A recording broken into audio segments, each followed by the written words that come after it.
So it looked like the partners have changed, but the name is the same. It is our podcast, right? Obnoxious, uncut, and raw. I am sitting here with someone that is very special to not only our Jeep crew, but special to me. One of the first people that I got to meet, and you're gonna get to meet him tonight, as we are doing an exclusive about El Presidente, Mr. Chris Magro. Everybody, give him a hand clap. He's so awesome. So, what's up, Carl? What's going on, man? How you doing? Good. How are you? Good. Let me just start off by saying, man, wow. I had the awesome privilege of interviewing Diezel last week. You have not been able to see this interview, and there were some very touching moments in that time, and some very honest truth that was going on. And I'm excited about this week because we did this intentionally so that when you guys are able to actually see and hear what goes on in the podcast, you can just hear it for yourselves of what all was going on in the midst of this race. But before we get to that, I want to start it off with question number one, man. Everybody's wanting to know, who is Chris Magro? Tell us a little bit about yourself, man. Where you're from, kind of whatever you want to share, and then we can navigate from there. You're not going to pull that Jack Nicklaus thing where in anger management where he says, I just want to know who you are. I just might. I don't know. We don't know. Who is Chris Magro? Well, I'm a husband. All right. First and foremost, I'm a father of 3. Mm-hmm. Most people know my daughter Alyssa. Mm-hmm. A lot of people don't know my boy Chaz or my baby Jordan. So, I'm a hard worker. Yeah, most definitely. I am very trusting to a fault, almost sometimes. I don't know. I like to find the good in people. Mm-hmm. I look at the glass half full at all times. At least I try to. Mm-hmm. Sometimes in this world it's hard. They're always throwing you rocks at you, trying to break your glass. Right. Don't let them. I don't know. I love Jeeps. I love off-roading. I love being competitive. I love my wife. I love I'm a family man. I'm just Chris. Just Chris. Hey, I vouch for. I'm simple. Vouch for everything. I'm not that complicated of a person. I try to get along with everybody. I bet you my family probably thinks I am complicated. I work too much, just like the rest of us. But I'm getting old. Yeah. Man. So, with that being question one, I just want to come back and say, I know it's been a short time of me getting to know you, but all those words that you said most definitely are true. I see you all the time, loving your family, spending time with them. First time I was ever over the house, you were building a stir fry. You had a stir fry going, always cooking, always entertaining, man. And from day one since I met you, man, you've always been welcoming. So, thank you for that. I think a word that you kind of didn't say about yourself, which I would say about you is, man, dude, you're a humble dude, man. When I think about you, I think of just an all-around good guy. When I was coming in, and I still don't know a lot about Jeeps, so I'm still getting to learn. But besides Diezel and Jay-Z, I would come and talk to Chris. I'll come and talk to Chris. If it ever came to anything off-roading, it's most definitely going to be... I'm just going to tell you to come talk to Diezel, though. You know, right? See? Absolutely. So, let's dive in deeper. Thank you for that, though. I appreciate it. Yeah, man, all day, man. So let's dive on to something, a side note. What is your favorite movie? What is your favorite movie? Ooh. There's a lot of them. Can you narrow it down for me? Let's Like go. a genre? Favorite action movie. Platoon. Favorite movie to watch with the wife. Overboard. That's a good one. The original. The new one's great, but the original's The original. classic. Okay. All right. So, if you had to, let's see. Let's get into some fun stuff. If you had to watch movies with each of your kids, which movie would it be? What's your favorite movie? Either favorite movie to watch with them, or what movie would you watch with them? Horrible at this game. I'm really bad. So this is partly because I most of the time I try to be accommodating. So Right. I would watch something that necessarily I didn't want to watch, something they want to watch, and probably with Alyssa it would be the vampire werewolf movie. Twilight. The Twilight. Let's go! With Chaz, my son Chaz, I would say Caddyshack. Good one. Good one. He's a great golfer. He loves to golf, and sometimes his sense of humor is a little dry. So Caddyshack can be hard for him, but I think he lets his hair down a little bit because it's golf. Right. And it's some classic comedians. With Jordan, man. Oh Lord. Jordan. She's tough because she doesn't like to watch movies. But you know what? I should correct that. There's certain movies she loves to watch, and that's pretty cool. But like any of the Fast and Furious movies, Okay. She loves number 5. Number Brazil. 5. Fast 5. So, Yeah. And I love all those movies. I mean, I still like them. Sorry about but I am still. Was it Team Jacob? Yeah. Team Jacob. Oh, I get you. All right. So leading up to next question. All right, we're gonna get a little intimate here. All right.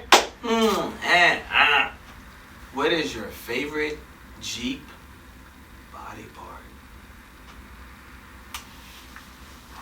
Like on my Jeep? Favorite Jeep body part? Or Jeep, like any Jeep or my Jeep? Just, Or my you see this Jeep body part, and you're like, Anne's Jeep or any Jeep? let's say, Anne's Jeep. Alright. Well, I'm a big fan of the front, big fan of the back. That's so good. Oh, I'm getting in trouble now. She's blushing. You can't see her. Oh, Lord. Well, it's alright. So right now in its current configuration, I'm gonna say probably like our Carolina Metal Master handers. All right. The grab handles, Uh-huh. but it's gonna change. All right. Things are gonna change soon. I'm still gonna love the Carolina Metal Master stuff, but I could not tell you how forward I am looking to putting on that rock crawler long arm suspension. Let's go. I think that might be I'm hoping that's my favorite. Let's go. Is that a body part? Yeah, hey, it's like your the body. It's part. like the legs. It's your thing. All right. Yeah, it's your thing. So, most definitely, as you can see, Chris is a family man. So, family, let's go into friends. When and how long have you known Mr. Diezel Krentz? It's. Is it 7 years? 6 or 7 years? Yeah. 6 or 7 years. Only one down. All ups, only one down. So you say 6 or 7 years. So when interviewing Diezel, we went through kind of like the shirt and the story of his life, and it told us the years. What year did you actually come into, like in his life? Did you know him It was before? Is it 2014, end of 14 or beginning of 15? Okay. Because I think it's about right. And so when you Nobody's helping me behind the camera either. I promise you. so walk us through this, man, because you guys, it most definitely, like now me coming in a little later sees a bond of brotherhood, a bond of really actually like complete trust, man. And I know that for anyone, that's a journey, man. I mean, Yeah. you were the guy that was in the passenger seat, and that speaks well of like the bond that you guys have and the trust that you guys have with each other in one of the most like daring times, because we don't know whether we're gonna fail or whether we're gonna succeed, but whatever we're in together. Like walk us through that. Like, so your first impression of Diezel Krantz walking and y'all in each other's life. I thought he was insane. I never. So when we bought the Jeep, my wife Ann's sister and brother-in-law had a two-door Rubicon, and they'd take it to up in New York, and they would take it to Roush Creek, and I'd see these pictures of him stacking his Jeep on a rock, and I'm like, are you insane? Who the hell goes out and buys a brand new, $40,000 car and takes it in the woods? And so we buy this Jeep, and we get this thing, we go to this event, this Donuts and Jeeps, and we meet Diezel, and I instantly thought he was insane. But I'm like, all right, well, we're here, what the heck? And we're stock. We're stocker than Baby Jeep. Baby Jeep is really stock. They actually pick at my Jeep. If you didn't know and you're just tuning in, Baby Jeep has like what they call van tires, minivan tires on it right now. So when he says stock more than Baby Jeep, okay, we got it. So we go on this little run, and Diezel is spotting. It's up in the Lenore area, and it's no longer there, but in North Carolina. But we go on this little run. The first climb, coming down the creek, Diezel's spotting, and I watch a stock Jeep in front of us, the Finks. They go up, and she's freaking out because he bottoms out, and he gets up it, and she's all nervous, and I see him up there, and I just made eye contact with him, and he said, all right, this is exactly da. And I just did exactly what he said to do, and she's flipping out in the passenger seat, got her eye, oh my God. We went right up, and it was just from then, we get to the middle of the thing, and I instantly had to talk to him. I had to talk to him, and I'm like, I'm hooked. I told her, I was like, I'm going to talk to him. And instantly went, Diezel, I got it. I need what I need. I need to do something. I need it. And so he's like, I would start with this and that. And so instantly Monday, this was on Saturday. Monday, I'm at his shop, his old shop, and we're just tell me your dreams. We're building tell me your dreams, Wow. And so it instantly started happening. The Jeep started evolving and changing, and then I'm spending hours with him at the shop and learning about him and he's just a teacher. He is a great teacher. And so I think I instantly felt comfortable around him. We're not far apart in age. We were brought up the same way. We competed in a lot of the same sports. Obviously, I wasn't a race car driver. I didn't have that, life. But I played football, I wrestled, I played baseball, all the sports that, so I was a competitor, and I could see, and he had the same sense of humor. We liked the same movies. Right. We laughed at the same things. Everything was very similar. It was comfortable. Right. So it was easy for me to trust him. And then as we off-roaded, every time we went, like it got hairier and hairier and sketchier and more challenging. And literally he's like, Chris, you gotta listen to me. You're gonna feel this. You're gonna feel it. You gotta just trust me the whole way through this. And then I'm just, dude, it's like, you got it, man. I'm here. Whatever you say, I'm doing. And he's never let me down, ever. And I think that makes it even, that made it easier when he asked me to race. Good. I was about to go there. Good. I had no hesitation. I mean, we had talked about, he and I had talked about years ago. I always said, man, I don't understand if you can, you got a racing background. You're the most amazing off-roader I've ever met. Why, it just makes sense. Let's do it. And it was just a joke at the time, and obviously we couldn't, neither one of us thought that could never happen. And then he calls me and says, hey, this is gonna happen. You wanna do it with me?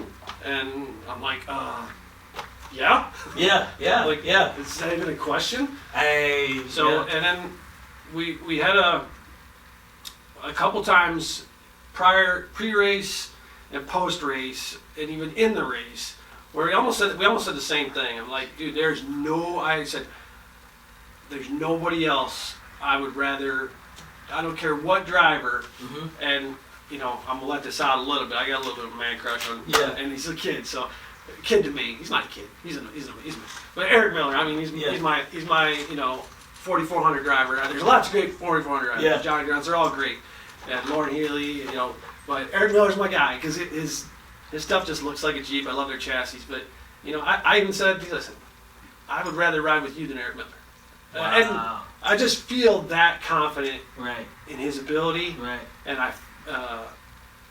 you know, his positivity. I knew, you know, when we strapped up them belts, we were coming home. You know, and we were going to finish. And we were going to finish safely. So, man, trust is easy for me with him.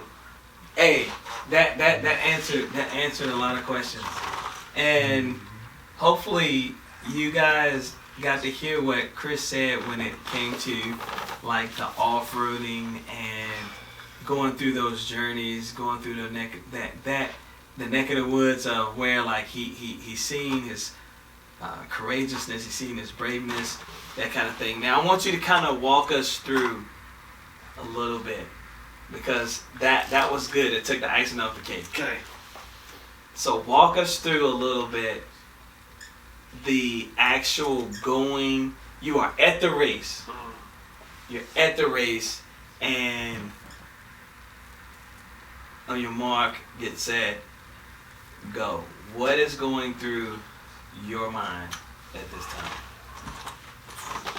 All right, so green flag drops, and what's going through my mind, I mean, obviously lots of adrenaline. I'm excited. I'm excited for him. He's racing again. I'm excited for us. I'm excited for the team. I'm excited for everybody. You know, all the sponsors, you know, but I'm also nervous as hell because now I got to do my job. I got to make sure I keep us on track. I do the right things when I'm supposed to do them. So I'm instantly looking for, you know, is my map in the right spot? Where's the marker? Where's the turn? So I'm just trying to get ready to make sure I do my job. I know he's gonna. I guess I felt like I had to worry about him driving the car. He was gonna drive the car. There's no doubt in my mind. It was my lack of concern, or my biggest concern was me doing my job, and so you know, I was just getting ready to make the first call. You know, left-hander coming up. You know, it's kind of really all it was for me at the start line.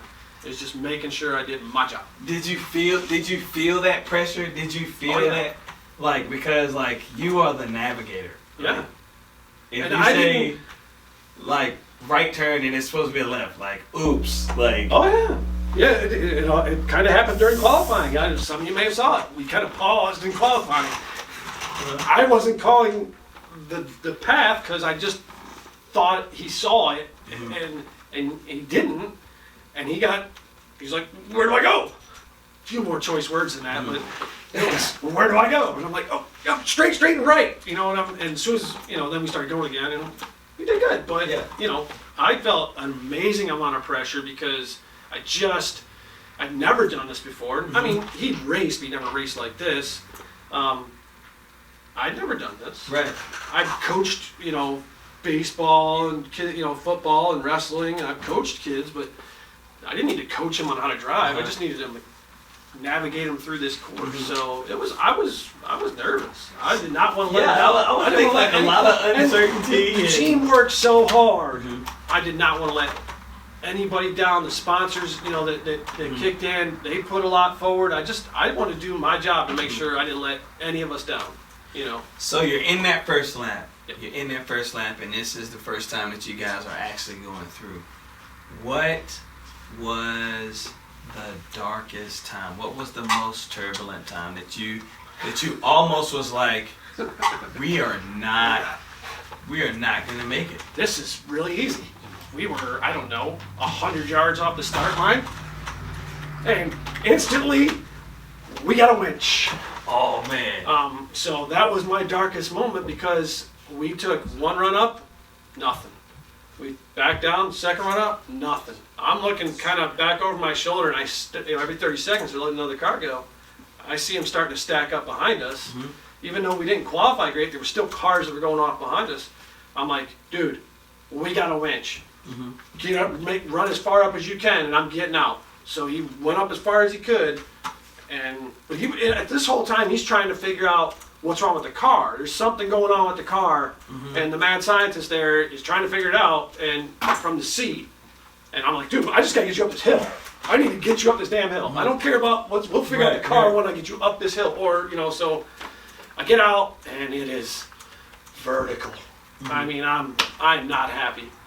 So I'm going to find a winch point, get up there, run up there. I got to run back down, turn the winch back off, and then he starts winching. And while he's winching, he's figuring out the problem. And he's like, "Dude, something. My ABS, he was just going. Are my hubs locked?" And so I look at the driver's side, it's locked. Check the passenger side, and I run around. And I go, "Nope," and I lock the hub, and instantly, rip. Up he goes. Now I gotta unhook all this crap, wind it all back in, and then he's waiting. Now mind you, it's not like an Uber where they wait for you. Yeah, they wait for you at the top of the hill. At the top of the hill, yeah. Yeah. So now I gotta lug all this stuff up. So now I got adrenaline and a badass workout inside of the first minute. Sucked, dude. I didn't know if I was. That was a dark. Well, let me rephrase. That was a dark moment. Was that lap? That was lap 1. That was the darkest moment. Lap 1, yeah, that was lap 1. That was lap 1. Lap 1. That was the darkest moment of lap 1. All right, so watch this. You're coming out of lap 1. You guys finally come up that hill where you are seeing everyone, and you guys, I think, pitted. Oh, we had right? I needed water. Had to pit. You needed water. What were you saying to yourself for the next couple laps? Was it like I can do that? We can do this? Was it like, oh man, we should just stop? No, there was no doubt in my mind we could do it. After we made it, so there was no doubt in my mind that we belonged there after our first full pre-running lap. I knew then once we made it a whole lap pre-running, I'm like, we belong. We can do this. We're not, this car is capable. I mean, he built an amazing car. Right. This team behind us is capable. All these sponsors that sent us here are capable. The driver is more than capable, and I can do this job. So I had no doubt in my mind after the first the full pre-running lap. After the first start of the pre-running lap, I was a little nervous. I'm like, I don't know if we belong here. We'll be broke. Right. I was like, oh shit, maybe we don't belong here. Good. But once we got a full pre-run lap in there, I'm like, nah, man, we can do this. We just got to go out there. We're gonna do it differently, but we just got to do what we do, So now, in watching it live, we were getting some news that you guys were in third, you were in second. Like, were you guys? You didn't get to get that, did you? So I got a couple. So one funny fact: when we started the race, we had internal radios, but we did not have external. So I could not talk to the pit. But halfway through lap 1, all of a sudden the pit starts talking to me. Wow. So I started hearing the pit, the lead in the pit box talking to us, and I'm like, well, holy cow! All right, now I can talk to the pit. He can't hear. Diezel can't hear him, but I can. And I heard throughout the race a couple different times. There was some blurbs that came over. You're in this place. You're in that place. At one point, it's hard to follow. I'll be honest with you. Yeah. If you watched it live, it is tough to follow who's where, unless because there's 3 different classes running on that board, on that race at the same time, and the board is going all over the place. So it's hard to follow on that race. And maybe in the 4400, it's simple. There it's easy to follow those guys. But ours was difficult. So I can see how somebody could get confused because at one point we were in first place, and I know that's not true. Dude. I wish we were in first place. But I think we got up as high as second at one time. Then we fell down. When we got a flat tire. Hey. So biggest thing, closing questions. Got 3. 3 closing questions. I hope you guys are ready for this. I'm gonna try to make them as juicy as I can to get all the details that I can. Is it 3 This is so good. 3 in 1 or just 3 more? 3 more. Here we go. 3 more. 3 more. I just like being behind the scenes. Here we go. I know.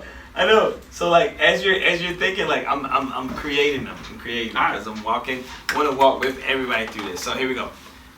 So question number 1 is, you get to the last lap. You get to the last lap, and I think the way that the story has been told, because now it's like legend, like, you guys are like big time. It's like, It keeps growing. dun dun dun, it was legend. 42-inch stickies and a V8. And the legend says, in the last lap, man, you guys actually helped someone. Yeah. That was what? Tell us the situation. I don't want to put anywhere. Tell us. You were in the car. The situation was. We're at this point. I feel like we're in 3rd. Yeah. I feel like we're in 3rd place. We're on. So we made it out for our last lap. We beat the cutoff time. So they sent us out for a 3rd lap, and so Diezel did the descents. Dude, I was like, I had no help on any of the descents. I just tightened my straps and said, pick your line, dude. You got this. Because there's nothing I could do to help them. And it was, I think you saw some of the videos. Oh, yeah. They outdid themselves on picking, they put the 4 back at Ultra 4. I'm telling you right now, that was a bad course. But Ultra 4, there you go. we get to our last descent climb. I think it's our last descent climb, or descent. And we pull up on it. We have been, we hit all his marks. We're killing it. And he's doing a great job. He's taking care of his tires. He did that better than anybody. Mm-hmm. And we just pull up on a 4600. Yeah, I think it's a 4600 car over on its side, and the driver and the co-driver are out, and there's no other line. I mean, they're right in the line. You couldn't go left. There's if you went off that rock, it's like a 10-foot drop, and you go off this rock, it's an 8-foot drop. So if we go outside the line, we're flipping over. Right. So we had to do something to help them. So they asked us to winch. I'm like, Diezel, should I get out? And he goes, no, we just need to winch and get them out of our way. And I go, yeah, we got to get them out of our way. And at this point, they're hooking up. We had to flip them back over. So we got them flipped back over. They had actually broke their control arm mount right off their frame. Wow. And funny story. They were nice guys. Don't get me wrong. They're from North Carolina, so Southerners. But Easy. They're good dudes. They're really good dudes. They also put us in the ditch on lap 1, but they don't know that. But all good. If they had a rock crawler suspension now, and built by Stacks Off Road, plug rock crawler suspension. Let's go. They might not have been on their side. That's all I'm saying. But we got them flipped back over, and then we had to snatch block. We had to snatch block them back because they couldn't move. Well, they ended up moving. They ended up getting down, but they couldn't move from that position. They certainly couldn't start the car at that point. It had been on its side long enough that you needed to let all the fluid settle back. But so we snatch blocked them enough out of our way for us to get by. But it definitely. I mean, we were there. We were there for a while. It took us a lot of time, and so by the time we got back down to the flat section, within the last half mile before we come out of the woods, we got passed by 2 big V8 motors. I mean, they just come right. They hear sirens, and there's not much we could do. But that was, we were with them for 25 minutes or so. So that definitely, I mean, I feel like it took us kind of out of contention. But we had to do 2 things. We had to do the right thing, and not leave those guys stranded. But 2, there was nothing we could do other than we could have got out and had a water with them, and like having a beer, and just said, hey, dude, shit happens. Right. Hey, so with that, closing 2 questions. You guys help them. You complete the race. Come up finish line. What did this race do for you? Completing this race, what did it do for you? Did it do anything for you personally? I mean, I definitely say it brought me closer together with, you know, my wife and Alyssa, because they were there. They were part of this process the whole way through. It brought Diezel and I closer together as brothers, for sure. It gave me some perspective. It gave me the opportunity to compete again. You know, the last time I seriously competed was, I worked it was at least 17 years ago when I played competitive softball in Virginia.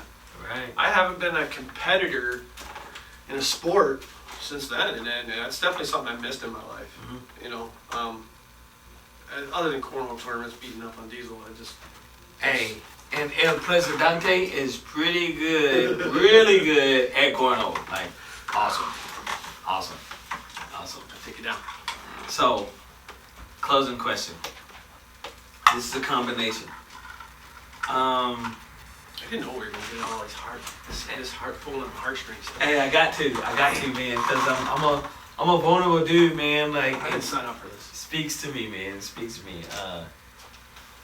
And plus, you know, like I like this opportunity that I get to get with you, because it also gets me to know who you are, and understand you more, man. I hope it motivates you most definitely to get off road. Most definitely. I'm gonna be off road. You know? Yeah. No, I hope it motivates you to just see that.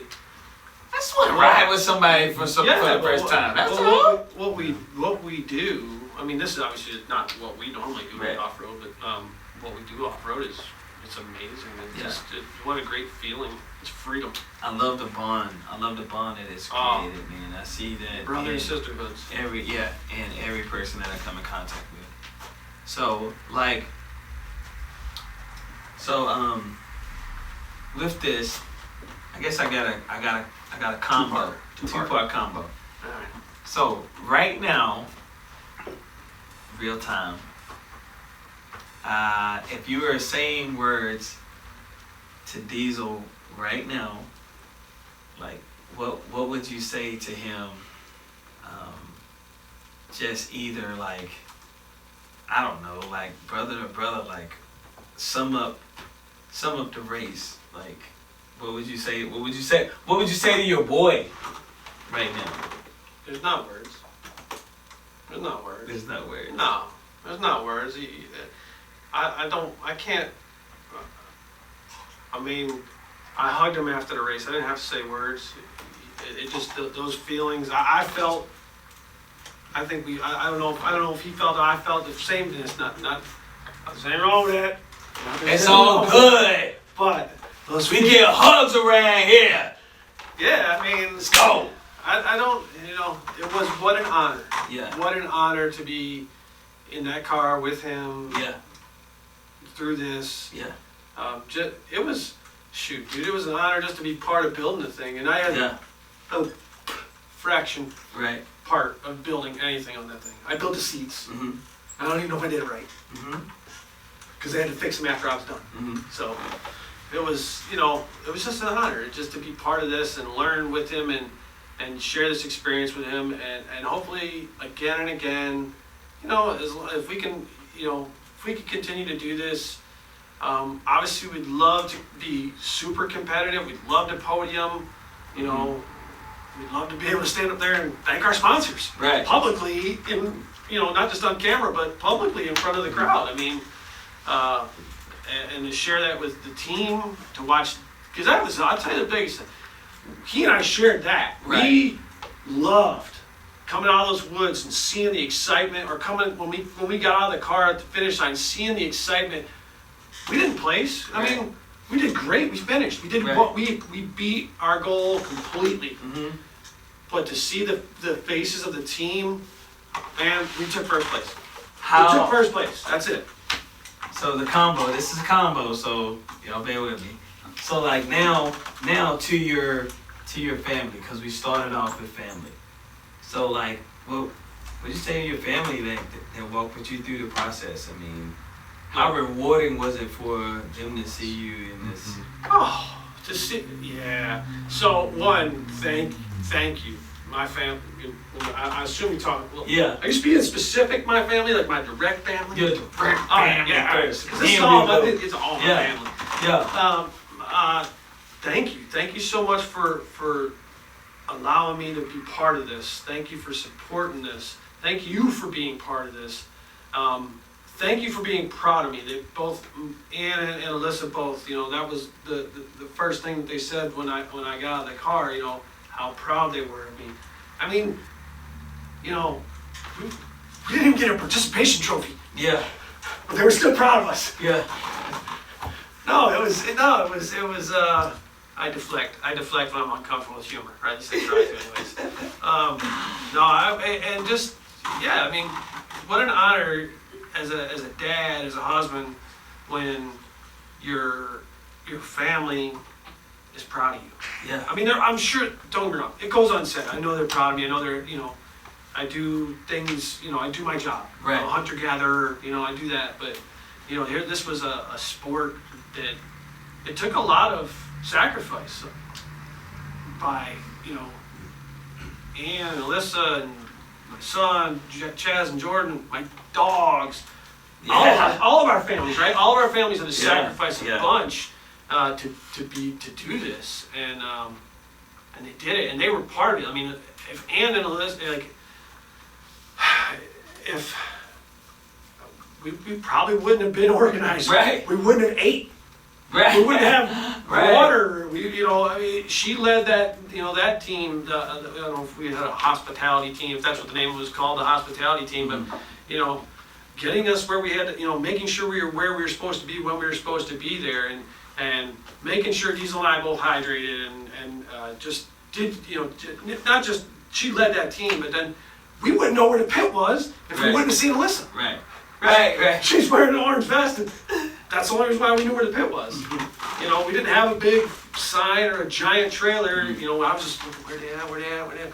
He's like, there's your daughter. And she's wearing this vest and holding this cone up, and she's about that tall. Well, I think we're about the same size. I'm not gonna say she's taller than me just because I'm like shorter than everybody in the world. But she has more hair. I would say I think her little fluff. Yeah, so she's hard to see, but she's not, because she's 100 foot tall. So right, she glows. So just their sacrifice, man, and then being proud of me, and proud of Diezel, and just proud of each other. I mean, this was a real, awesome. Yeah. What an amazing experience to be part of.